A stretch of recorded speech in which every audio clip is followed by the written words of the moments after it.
Emergency care physician at Beaumont Health in Royal Oak, Dr. Jim Getzinger knows quite well how to handle tense moments in the emergency room. We see traumas every day, we see injuries and illnesses every day. It's just part of what we do. But the pressure of dealing with tense moments and life-saving care could not prepare him for the heartache and pain he received 9 years ago. Well, in 2013, I was notified by my brother that there had been an accident. My nephew, 9 years of age, well-versed with using ATVs, was out with a friend on a trail.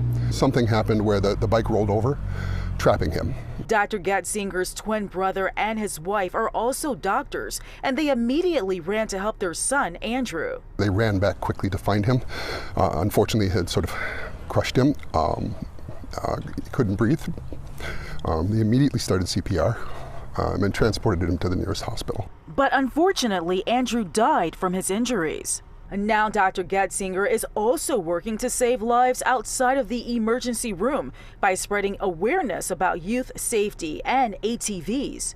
The best way to prevent is to acknowledge that there are dangers and be aware. As an ER physician, Dr. Getzinger sees firsthand the consequences of ATV accidents. There's so many times where I have patients that come in, adults and children, that have been thrown.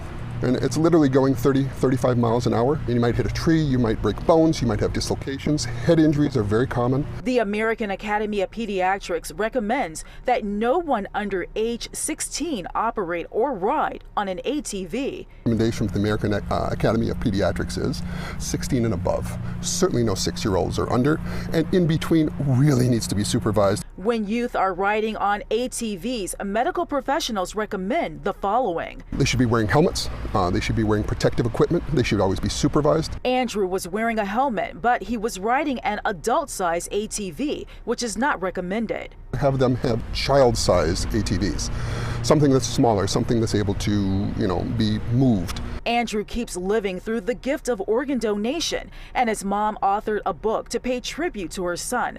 But this family's main hope is that their story prevents another tragic ATV accident. It's not something I wish any parent to ever go through, and it's hard.